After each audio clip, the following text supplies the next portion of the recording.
Everyone এবার তোমাদের third semester Bangla মাইনরের suggestion দিয়ে দেবো। সো অ্যাকচুয়ালি আমি ভাবছিলাম যে পোস্ট করব না, তার কিছু কারণ আছে। একটা হচ্ছে কি যে এই সিলেবাসের উপর অলরেডি 3টে পরীক্ষা হয়ে গেছে, মেবি 4টে।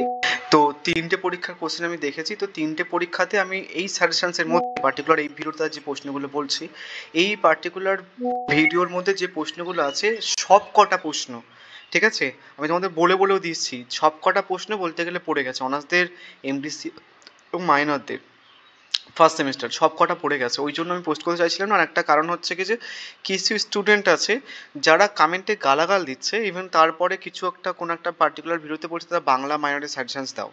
সো গালাগাল দেওয়ার পরে তুমি আমার কাছ থেকে কী করতে সাজেশন চাইছো? যেখান থেকে নর্মালি যাকে সাপোর্ট করছো তাকে তার কাছে সাজেশন চাও।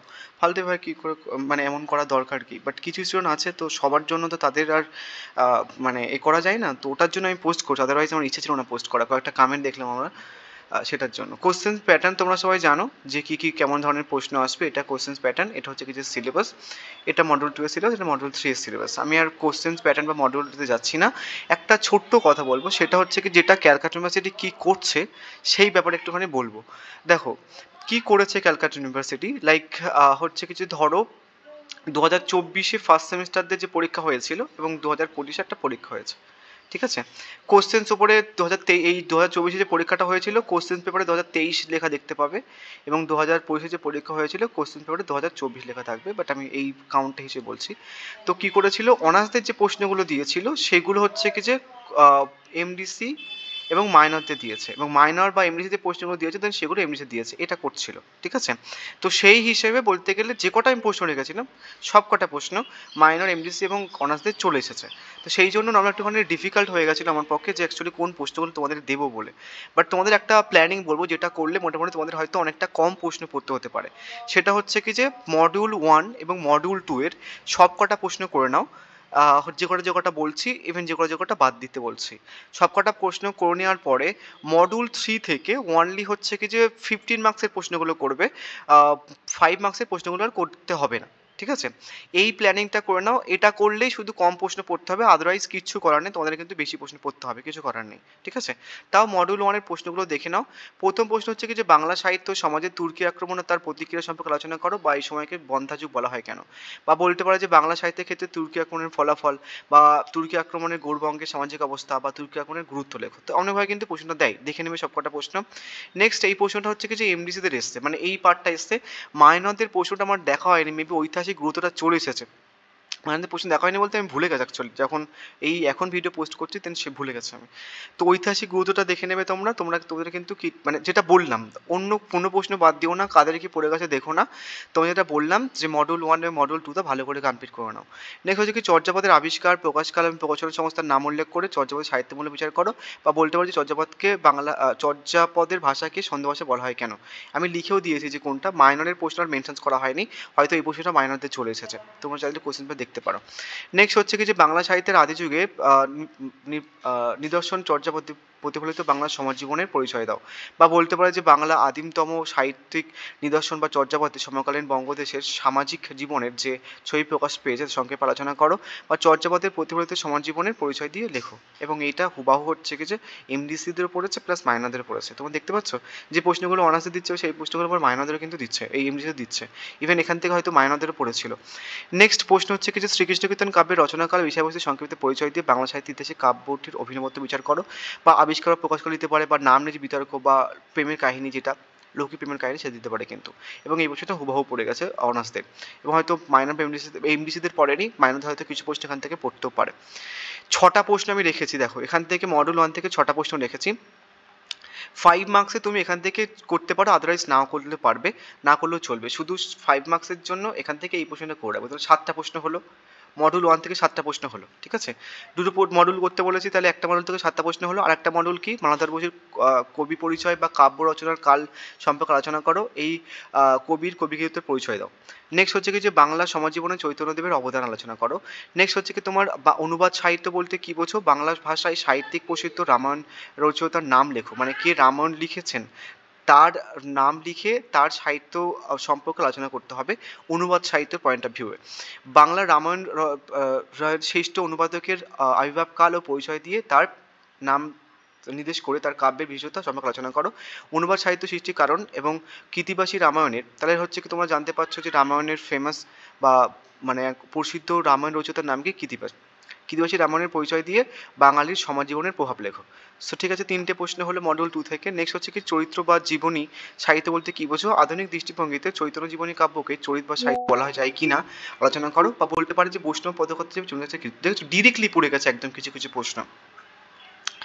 নেক্সট 5 নম্বর প্রশ্ন, মধ্যযুগের বাংলা সাহিত্যের মহাভারতের শ্রেষ্ঠ অনুবাদক। ঠিক আছে, মহাভারত বা কাশিদাসী মহাভারত যেভাবে দিতে পারে।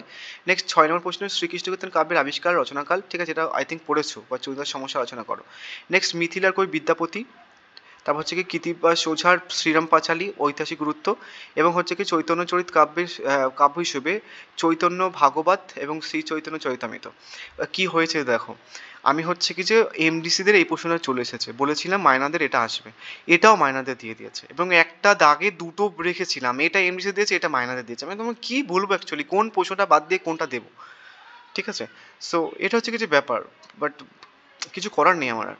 এবার দেখো তাহলে হচ্ছে কি যে মডিউল 1-এ 7টা প্রশ্ন, মডিউল 2-এর হচ্ছে কিছু 8টা প্রশ্ন বেসিক্যালি এখন হলো, 7 দুগুণ 14, 15টা প্রশ্ন হলো। এখানটায় কৃতিবাসে যেটা ওটা 15 মার্কসের জন্য পড়বে, এখান থেকে পড়তে হবে না। এই দাগেরটা জাস্ট একটুখানি পড়তে হবে তোমাকে। তুমি হচ্ছে কি যে লাইক বিদ্যাপতি তো ওখান থেকে পড়েছো, এখান থেকে পড়তে হচ্ছে না। অদ্ভুত রামায়ণ শ্রীরাম পাঁচালী পড়েছো, ওখান থেকে পড়তে হবে না। গোবিন্দ দাস, জ্ঞান দাস আর শ্রীকৃষ্ণ বিজয়, এবং শ্রীকৃষ্ণ বিজয় মাইনরদের পড়ে গেছে। এখান থেকে যে কটা প্রশ্ন সব কটা পড়ে গেছে, কি দেবো? মানে কিছু বলার নেই আমার আর। বাট তাও তোমাকে বলছি, পরাগী মহাভারত, অদ্ভুত রামায়ণ এবং গোবিন্দ দাস আর জ্ঞান দাস এবং শ্রীকৃষ্ণ বিজয় মোটামুটি এখান থেকে 5 মার্কসের জন্য জাস্ট পড়ে নেবে। তাহলে মোটামুটি 7টা প্রশ্ন হয়েছিল আমাদের, এই 8টা প্রশ্ন হয়েছিল, 7 দুগুণ 14, 15টা পর্যন্ত প্রশ্ন হয়েছিল। এখান থেকে 5 মার্কসের আর কাউন্ট করছি না। যে কটা পারবে ছোটো ছোটো মোটামুটি 4-5 লাইনে করে মুখস্থ করে নেবে, বাট এগুলো জেনে নেবে। ঠিক আছে, মানে এই পরাগী মহাভারত কে লিখেছেন, কবে লিখেছেন, জাস্ট একটুখানি জাস্ট ওইটুকু দেখে নেবে, অল্প বিষয়বস্তু জাস্ট লিখে দেবে, এইটুকু জাস্ট মোটামুটি 4-5 লাইন করে দেখে যাবে, এইটা অত খাটতে হবে না। তাহলে 15টা প্রশ্ন আমাদের তো হলো। এবার মডিউল 3 অ্যাকচুয়ালি তুমি যদি দেখো, মানে আমি প্রথম প্রশ্ন দেখো, ভারতচন্দ্রের আবির্ভাবকালের পরিচয় দিয়ে তার কবি প্রতিভার মূল্যায়ন করো, এমডিসিতে পড়েছিল। শাক্ত পদাবলী কবি হিসেবে কমলাকান্তের কবি প্রতিভার বিশুদ্ধ সম্পর্কে আলোচনা করো। এবং দেখো কমলাকান্তের কবি প্রতিভা, কমলাকান্তের কবি কাব্য। ঠিক আছে, এবার অনার্সদের হচ্ছে কি যে এটা চলে এসেছে, এমডিসিদের এটা আসেনি, মাইনরদের আবার কাব্যটা দিয়ে দিয়েছে। ঠিক আছে, তোমাকে কিন্তু এটাও করতে হবে, দুটো হলো। বা অন্য অন্য প্রশ্নগুলো দেখে নেবে কিন্তু, অথবা প্রশ্ন আমি আর বলছি না। চণ্ডীমঙ্গল কাব্যের শ্রেষ্ঠ কবিকে, তার শ্রেষ্ঠত্বের কারণ নির্দেশ করো। নেক্সট কবি আলাওয়ালের সাহিত্য রচনার সংক্ষিপ্ত পরিচয় দাও। তারপর হচ্ছে কি তোমার ধর্মমঙ্গল ডিজিটের প্রশ্নটা দেখে নেবে। নেক্সট হচ্ছে কি তোমার দৌলত কাজী, এটাও দেখে নেবে। এবার এই যে আগের কথা তোমাকে বলছিলাম, একটা মজাদার জিনিস দেখো, এখানটা আমি অনেকগুলো অর প্রশ্ন লিখেছিলাম সেম টপিক বলে। এই প্রশ্নটা এমডিসিদের পড়ে গেছে, এটাও এমডিসিদের পড়ে গেছে, এটা হচ্ছে কি যে মানে অনার্সদের পড়ে গেছে। ঠিক আছে, তাহলে দেখো একটা অর রেখেছিলাম, দুটো অর রেখেছিলাম, একটা দুটো তিনটে অর রেখেছিলাম, তো তিনটে অর তিনটেই পড়ে গেছে। একটা এইটা বাদ রেখেছিলাম আমি, এটা পড়েনি আমার, মানে অনার্সদেরও পড়েনি আর এমডিসিদের পড়েনি, এটা মাইনরদের দিয়ে দিয়েছে। এবার আমি কি বলবো, একটা দাগে যে কটা প্রশ্ন রেখেছিলাম অনার্সদেরও দিয়ে দিয়েছে, মাইনরদের দিয়ে দিয়েছে, প্লাস এমডিসি দিয়ে দিয়েছে। তোমাদের আমি কি দেবো এখান থেকে? তো তোমাকে তো সব কটা পড়তে হবে, কিছু করার নেই, একটুখানি জাস্ট কম্বাইন করে পড়ে নিও এটা, কিছু করার নেই। মায়ানদের প্রশ্নটা আপাতত বাদ দিতে পারো, মানে এই যে মঙ্গল কাব্যের বিবর্তন উদ্ভবের কারণ বাদ দিতে পারো, তার কারণ তোমাকে কারণ এখানটা হয়ে যাচ্ছিল। ঠিক আছে, তোমাকে জাস্ট লক্ষণ আর বৈশিষ্ট্য পড়তে হচ্ছে। লক্ষণ বৈশিষ্ট্য পড়লে তোমার কিন্তু এখানটাই তার পরিচয়, মানে কীভাবে পড়বে দেখো এখানটায়। প্রথমে মঙ্গল কাব্যের শ্রেষ্ঠ কবি সেটা দেখে রাখবে, এবং মঙ্গল কাব্যের লক্ষ্য আর সাধারণ বৈশিষ্ট্য দেখে রাখবে। দেখে হচ্ছে কি যে লিখেছেন তার ব্যাপারে একটুখানি জাস্ট দেখে রাখবে। ঠিক আছে, কারণটাও দেখে রাখবে, যে 3-4টে পয়েন্ট, মানে মোটামুটি 2-3 লাইন করে জাস্ট দেখে রাখবে, দেখবে একটা ভালো একটা প্রপার অ্যান্সার্স হয়ে গেছে। বুঝা গেছে? তোমাকে এখান থেকে 5 মার্কসের প্রশ্ন না করলেও চলবে, তুমি তাও দেখে রাখতে পারো। এখান থেকে কি দিয়েছেন, শাহ মোহাম্মদ শগীর, রামপ্রসাদ সেনের কবি প্রতিভা, বা দুঃখ এবং দারিদ্র্যের চিত্র অঙ্কন করলেও কবি মুকুন্দ চক্রবর্তী দুঃখীবাদী কবি নন, বা অন্নদামঙ্গল কাব্যের যুগগত প্রতিফলন বিষয়ে সংক্ষেপে আলোচনা করো। ঠিক আছে, এইভাবে রেখেছিলাম 3-4টে প্রশ্ন। তাহলে মোটামুটি আমাদের এখানটায় তাহলে 14টা হয়েছিল, আর এখান থেকে 7টা, 14 প্লাস হচ্ছে কিছু 7, মানে কটা হচ্ছে আমাদের, মানে হচ্ছে কি টোটাল কটা, টোটাল 21টার মতো প্রশ্ন, 21টা তোমাকে করতে হবে, কিচ্ছু করার নেই। যদি নর্মালি মডিউল 1-এ বা মডিউল 2-এ বাদ দাও তাহলে কিন্তু সমস্যা মুখে পড়বে, আমার কিচ্ছু করার নেই, এখানটা সব কটা প্রশ্ন পড়ে গেছে।